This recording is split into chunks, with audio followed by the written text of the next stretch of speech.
Si vous ouvrez plusieurs programmes en même temps, d'ailleurs vous avez la plupart du temps plusieurs programmes qui fonctionnent même en tâche de fond dans Windows 8, vous pouvez éprouver des ralentissements parce que certains programmes utilisent beaucoup de ressources sur votre processeur et donc votre processeur ne pourra pas gérer l'ensemble des programmes. Il est donc intéressant de repérer quel est le programme qui utilise le plus de ressources pour vérifier si ce programme est vraiment utile et ainsi vous pourrez fermer les programmes qui ne sont pas vraiment utiles et qui utilisent des ressources afin d'accélérer votre ordinateur. Vous pouvez faire ces diagnostics à partir de deux endroits différents. D'abord le gestionnaire des tâches qui vous donne un panorama de l'utilisation du processeur et le moniteur de ressources qui va vous permettre d'aller beaucoup plus loin dans la précision. Donc tout d'abord pour retrouver le gestionnaire de tâches. Vous avez plusieurs manières de retrouver ce gestionnaire de tâches.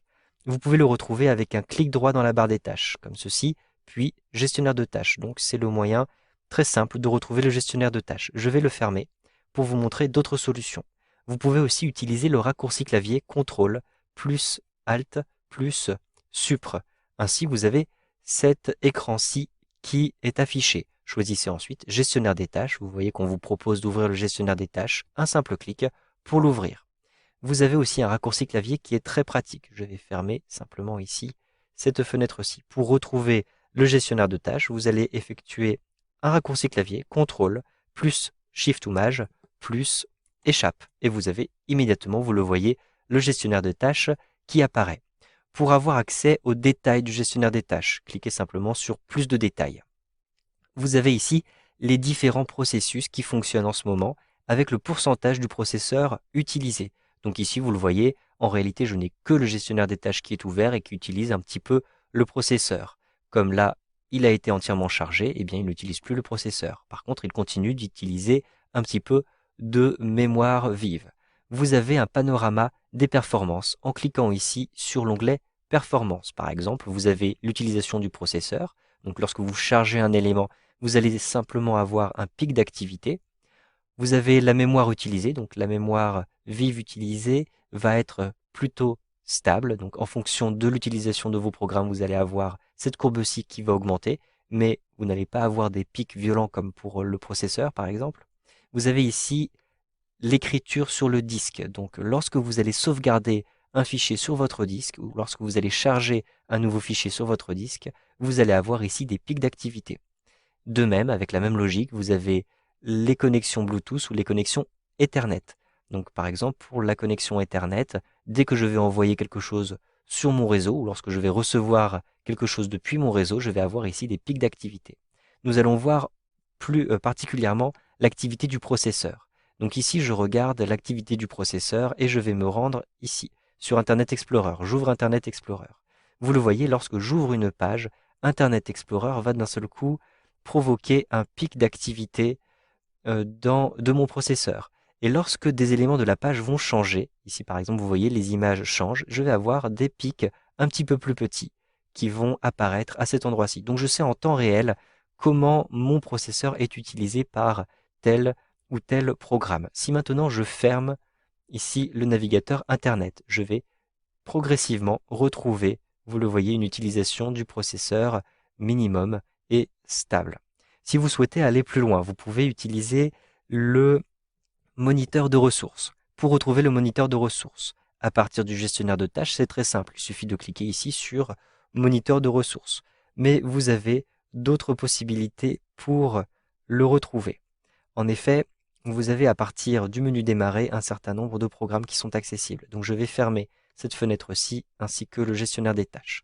Je vais retrouver le menu démarrer tout simplement grâce au coin actif qui se trouve en bas à gauche.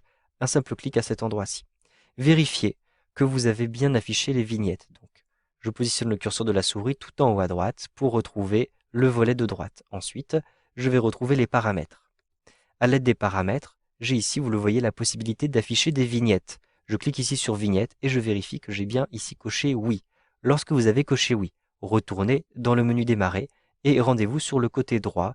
Donc ici, par exemple, en utilisant la barre de défilement, vous avez affiché, vous le voyez, un certain nombre d'outils d'administrateur.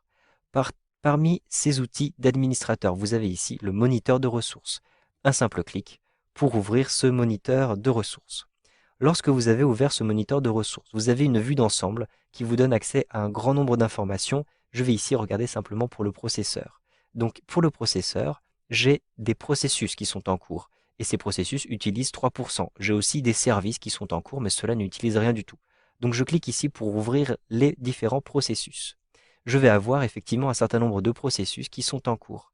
Je vous conseille de classer ces processus ici par pourcentage d'utilisation du processeur. Il suffit de cliquer à cet endroit-ci pour avoir un ordre, vous le voyez, croissant. Et tout en haut, vous aurez les processus qui utilisent davantage du pourcentage de votre processeur. Il s'agit en l'occurrence d'une application qui s'appelle Perfmon, comme vous pouvez le voir, .execute. Vous avez ici, dans une deuxième colonne, à chaque fois l'identifiant spécifique du processus et une description du processus. Vous avez, donc si j'agrandis la description du processus avec un glisser-déplacer, je me rends compte que Perfmon est en réalité le processus qui s'appelle le moniteur de ressources. Donc il s'agit du moniteur que je viens d'ouvrir. Ce processus a un statut qui est en cours et vous avez ici ce qu'on appelle threads. Donc ce sont des tâches qui sont exécutées en même temps par le processus. Donc il y en a 18 et par exemple ici le système en exécute 81. Mais ce qui est important, c'est le pourcentage de processeur qui est utilisé. Si vous ne savez pas à quoi correspond tel ou tel processus, eh bien tout simplement, je vous conseille de le sélectionner. Donc par exemple ici, je vais sélectionner le moniteur, donc avec un clic droit comme ceci, et avec un clic droit, je vais choisir rechercher en ligne, un simple clic. Je vais avoir, vous le voyez, des descriptions de ces différents processus. Il suffit de cliquer sur le lien pour avoir une description du processus. Vous saurez si c'est un processus qui est dangereux ou qui ne l'est pas. Vous savez donc maintenant comment vérifier les ressources utilisées dans Windows 8.